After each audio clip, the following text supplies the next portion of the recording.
la voix. Non, c'est moi la voix. Nous sommes la voix. Nous sommes tous la voix des sans-voix.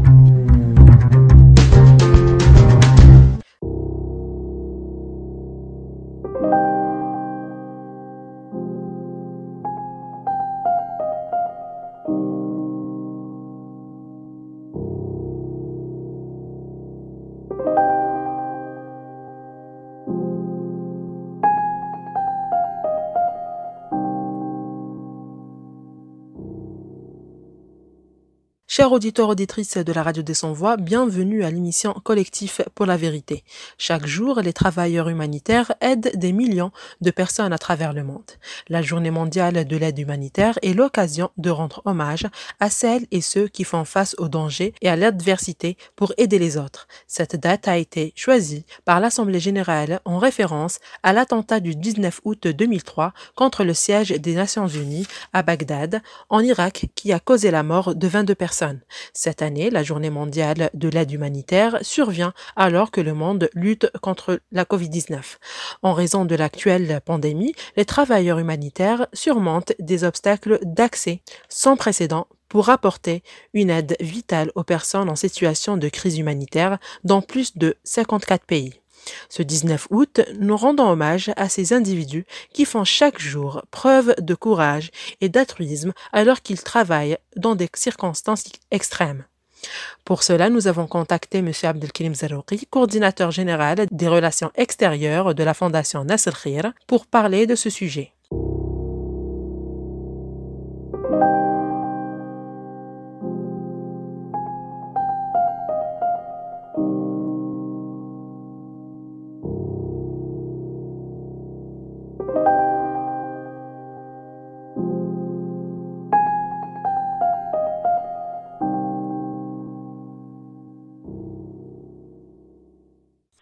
Monsieur Abdelkarim, pourriez-vous nous parler de votre association, de sa date de fondation, son fonctionnement et son pourquoi et son comment?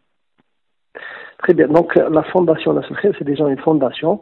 Nous avons, enfin, les membres fondateurs ont opté pour ce statut de fondation et non pas d'association. Pour un petit peu répondre aux besoins qui est immense sur le terrain algérien. Donc, sachant que le modèle fondation est un modèle qui a fait ses preuves à l'international.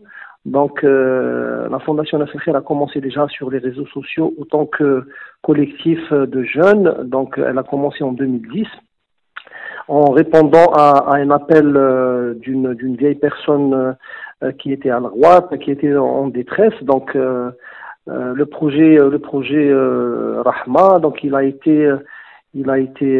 fait un résultat, un grand résultat, un grand tapage médiatique. Donc suite à cet appel, donc beaucoup de populations algériennes établies ici et même à l'étranger, donc ont répondu à cet appel et nous avons pu faire l'acquisition d'une maison pour cette vieille qui était à la rue.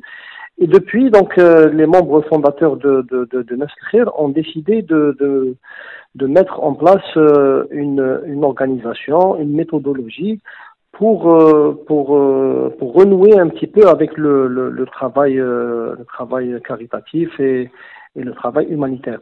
Donc la Fondation Nasr Khir est quand même organisée aux standards internationaux, comme ça se fait dans le monde entier.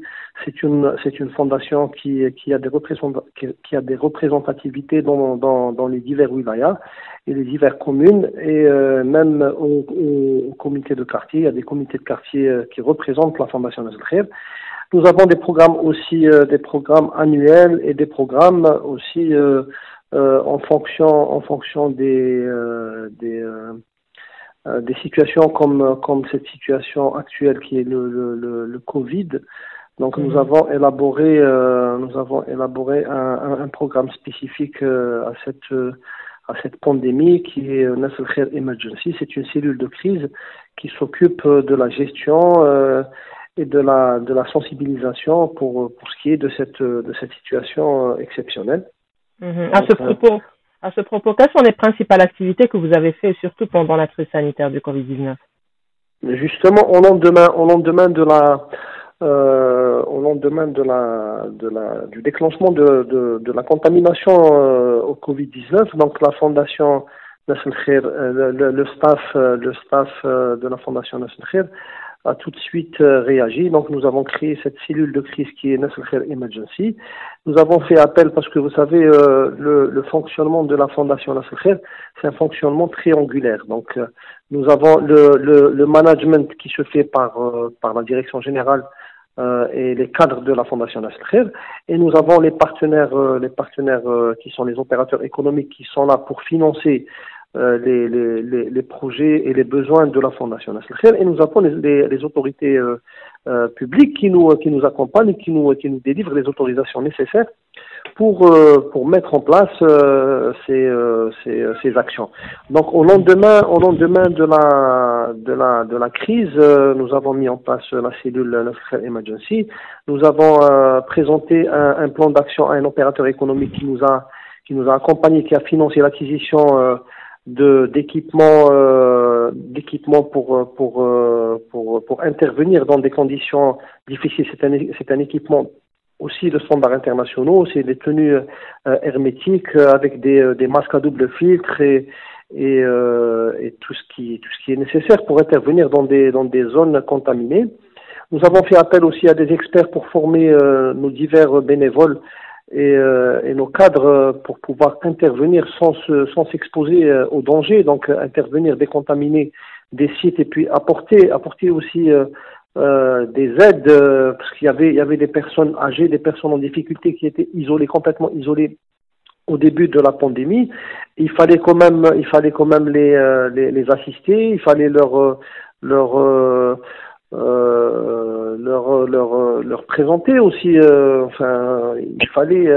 ils avaient un besoin nécessaire de médicaments, de nourriture, donc il fallait aller leur livrer tout ça sans s'exposer, sans les contaminer et sans s'exposer aussi au danger de la contamination. Donc nous avons fait ça, une cellule qui a fait aussi un travail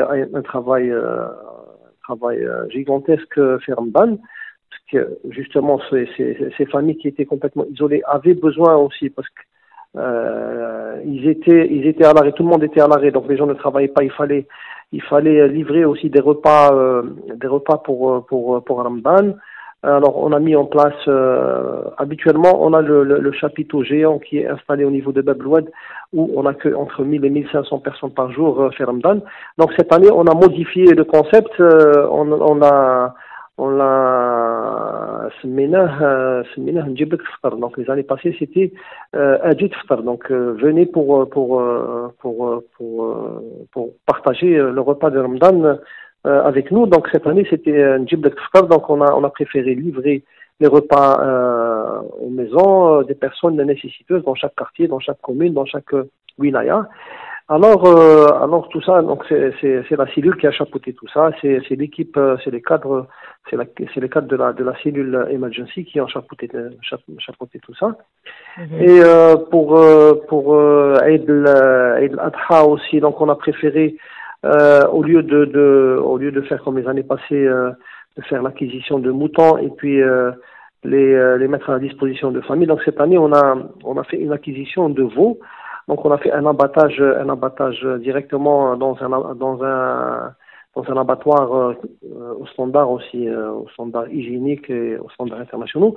Donc on a fait l'abattage et on a fait le partage et la distribution aux familles nécessiteuses aussi, toujours dans le cadre de la cellule Emergency, avec bien sûr des équipements, des tenues, des gestes aussi, des gestes qui nous permettent déjà de communiquer avec la population sur le danger du Covid, et puis d'être en contact avec la population, avec les personnes âgées, avec les personnes isolées, sans les contaminer et sans prendre le risque de se faire contaminer aussi. Comme vous savez, le 19 août est la journée mondiale de l'aide humanitaire. Et j'aimerais savoir, d'après vous, qu'est-ce que l'humanitaire? La Fondation Nasr Khair, justement, elle a été créée en 2010. Donc en 2010, on s'est rendu compte que le bénévolat en Algérie a reculé, a perdu beaucoup de terrain par rapport aux années, on va dire aux années noires ou aux années de Brest. Donc la population a oublié un petit peu les gestes nécessaires qui sont le bénévolat, qui sont le travail humanitaire. Donc la Fondation Nasr el-Khair a commencé en 2010 avec une méthodologie. Donc nous avons commencé avec la mise en place d'un centre pédagogique qui est le centre Al-Lemni, qui se trouve au niveau de la direction générale de la Fondation Nasr el-Khair qui est à Ben Aknoun. Donc le centre Al-Lemni accueillait des diverses catégories de la population, des enfants, des jeunes, des personnes âgées. Donc ça nous permettait, c'est un espace pédagogique qui a été aménagé, qui a été réfléchi et aménagé pour pouvoir accueillir des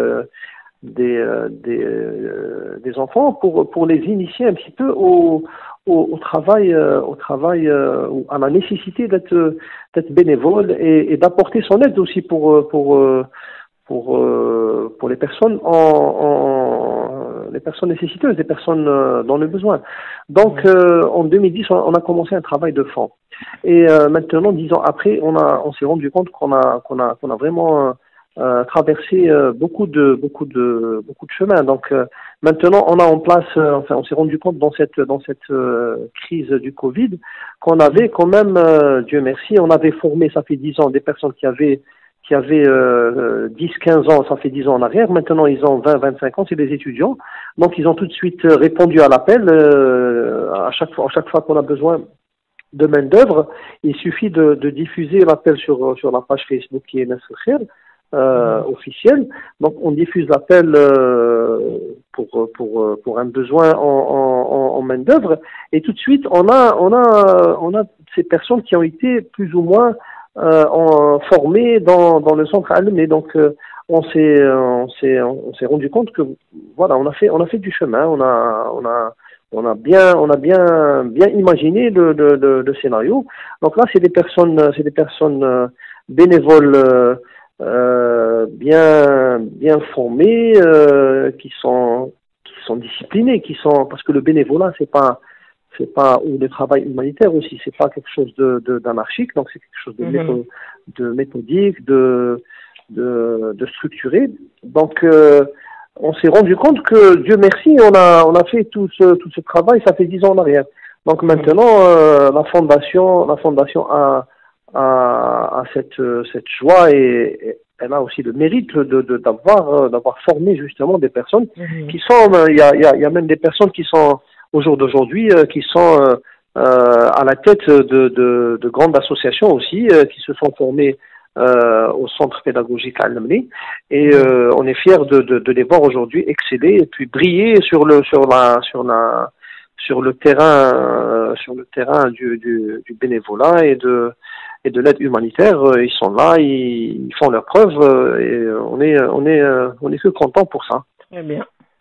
Et que signifie pour vous la journée mondiale de l'aide humanitaire? Écoutez, la journée mondiale de l'aide humanitaire, pour nous, c'est un legs. Nous, je parle de la population algérienne. On a hérité ça de nos aïeux. Donc, nos aïeux nous ont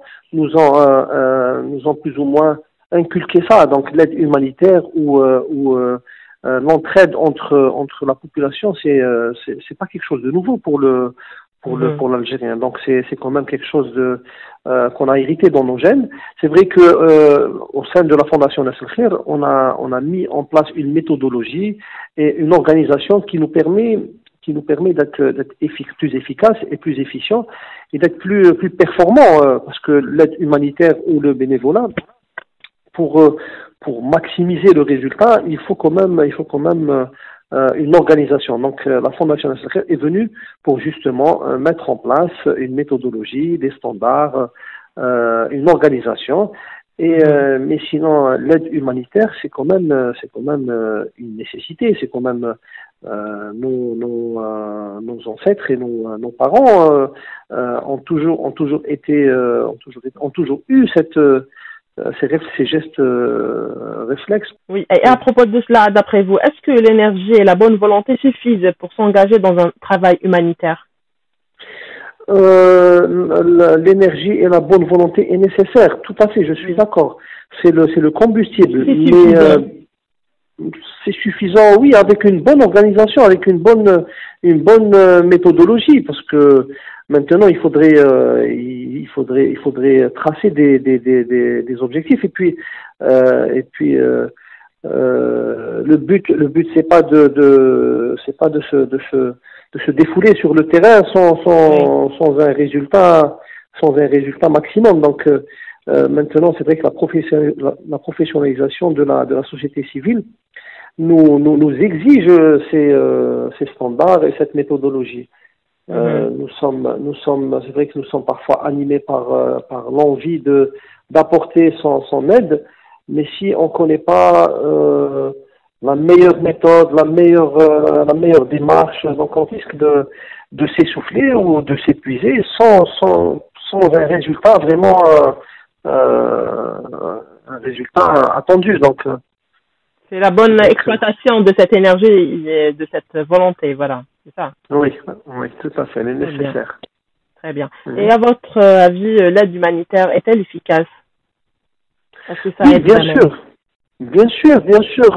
Écoutez, la preuve, nous au sein de la Fondation Nasser Khair, en mois de janvier, on a reçu des experts qui nous ont formés qui ont imaginé un scénario. Nous avons imaginé un scénario tel que ce qu'on est en train de vivre aujourd'hui.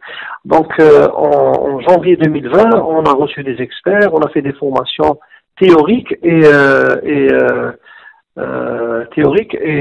des formations sur le terrain aussi pratiques. Et on a imaginé un scénario comme ça, un scénario de contamination générale. Et nous avons mis en place un plan d'action au cas où un scénario comme ça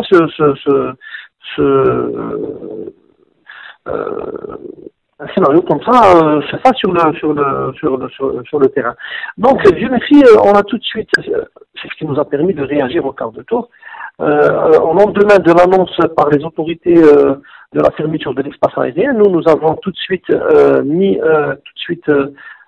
concrétiser le plan d'action qui était déjà ficelé, qui était déjà imaginé, préparé, et c'est ce qui nous a permis d'être réactifs au lendemain de l'annonce de la contamination ou du début de la contamination du Covid. Donc, bien sûr que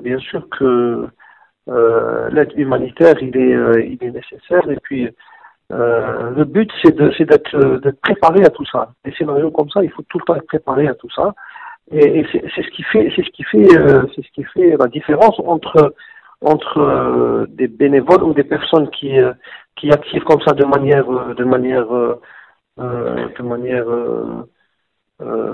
pas régulière. Et la différence entre des organismes et des fondations qui sont là, qui sont préparées à ce genre de scénario.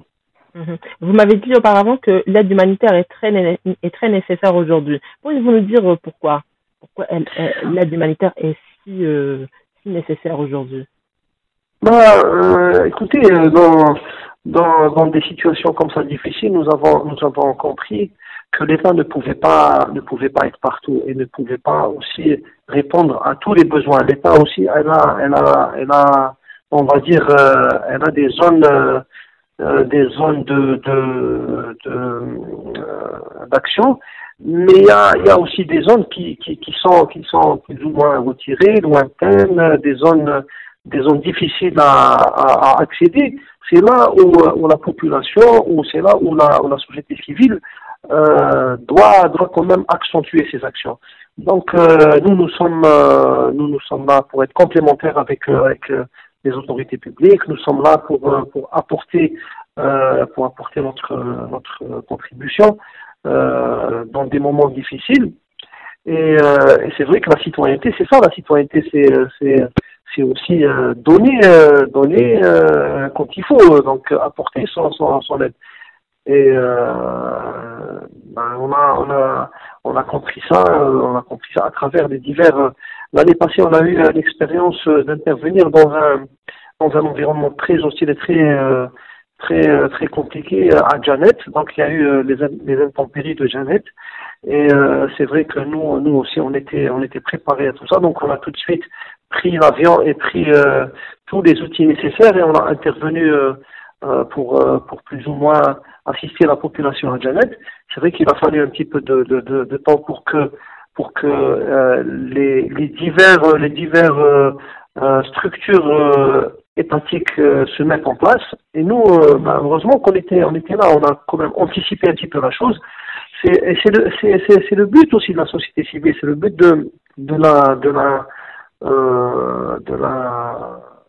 c'est le but des personnes qui sont sur le terrain, qui doivent compenser ce déficit. La plupart des citoyens se posent des questions genre quel statut et quel salaire quand on travaille dans l'humanitaire. Pourriez-vous leur répondre? Écoutez, le travail humanitaire, c'est un travail, c'est du bénévolat. Donc le bénévolat, il n'est pas rémunéré. Donc en général, le bénévolat, on le fait à temps pas à temps perdu, mais on consacre du temps comme ça pour le travail du bénévolat. Maintenant, c'est vrai que ailleurs le bénévolat, ils sont arrivés à un niveau où le bénévolat est rémunéré. C'est quand même un poste de travail comme tous les postes de travail. Ici en Algérie, on n'a pas encore atteint ce mode de réflexion, on va dire. Ici en Algérie, c'est vrai que au sein de la Fondation Nasreen, c'est des cadres qui ont déjà des postes d'emploi, qui ont des carrières professionnelles bien visibles, bien tracées. Donc c'est ce qui nous permet quand même de fonctionner. On est fiers d'avoir des cadres qui sont autonomes, qui sont là et qui mettent à la disposition de la fondation et du travail humanitaire une partie de leur temps, une partie de leur énergie et une partie de leur revenu aussi, même parce qu'ils contribuent aussi même avec parfois avec des apports en pécunie. Donc c'est ça le travail humanitaire. Il faut que tout le monde mette un petit peu un petit peu de sa poche, un petit peu de son temps, un petit peu de son énergie pour justement pour répondre aux divers appels et besoins des personnes en détresse. Et si on peut résumer tout ça d'après vous, quelle est la situation de l'aide humanitaire aujourd'hui? Nous,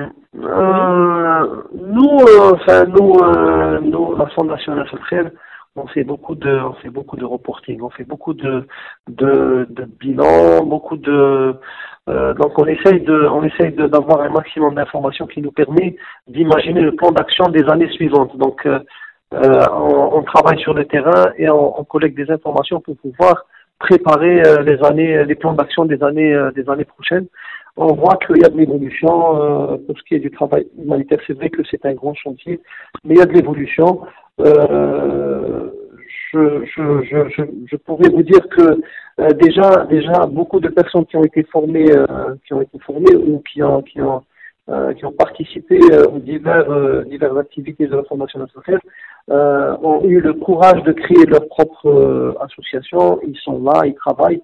C'est vrai que le chantier reste gigantesque, mais on voit qu'il y a quand même une nouvelle dynamique pour ce qui est du travail humanitaire en Algérie. Cette dynamique, c'est vrai qu'elle est accompagnée par les autorités publiques qui facilitent les activités en délivrant toutes les autorisations, surtout les autorisations. Et on voit aussi que les opérateurs économiques ont adopté aussi parce que c'est vrai que le travail humanitaire, il se fait en truc triangulaire. Donc les opérateurs économiques ou les entreprises citoyennes, on va dire, qui ont cette politique de restituer ou de contribuer un petit peu à travers les bénéfices qui sont toute l'année. Donc ils restituent une partie de ces bénéfices pour justement répondre un petit peu aux personnes nécessiteuses. Donc La Fondation Nasser Khair a des partenaires fidèles, des partenaires honnêtes, des partenaires sérieux qui répondent présent à chaque fois qu'on fait appel à eux pour nous accompagner dans des projets nationaux dans les 58 wilayas. Et on est fiers, on les remercie, on est fiers d'eux et on les remercie parce que c'est vrai que le nerf de la chose, c'est les finances. Donc le travail humanitaire, s'il n'y a pas de finances, s'il n'y a pas de bailleurs de fonds, l'aide humanitaire ne sera que très faible, que très. Un dernier mot ou bien un message à faire passer à l'occasion? Un dernier mot pour la journée internationale de l'aide humanitaire. Moi, je remercie beaucoup les médias qui donnent beaucoup d'importance au travail humanitaire, au bénévolat et aux organismes et aux collectifs aussi qui travaillent sur le terrain. Parce que c'est vrai que la communication joue un rôle très, très, très important pour sensibiliser un petit peu la population que la vie c'est donner et c'est recevoir. Donc tout le monde doit quand même consacrer un petit peu de son temps, de son énergie et pourquoi pas de son revenu, de son argent pour aider autrui. Comme c'est une tradition. C'est une tradition chez l'Algérien qu'il faut juste réactiver. D'accord. Merci Monsieur Abdelkrim d'avoir tenu cet entretien avec nous. Et merci, je vous souhaite une très bonne continuation à vous et à votre association. Merci à la Fondation. Merci à beaucoup. La Fondation. Suivez-nous sur notre page. Il faut nous suivre, il faut nous stimuler, il faut partager, il faut faire des commentaires, il faut. D'accord, il n'y a pas de souci. C'était la fin de notre émission. Merci de nous avoir écoutés et je vous dis à bientôt pour un autre numéro.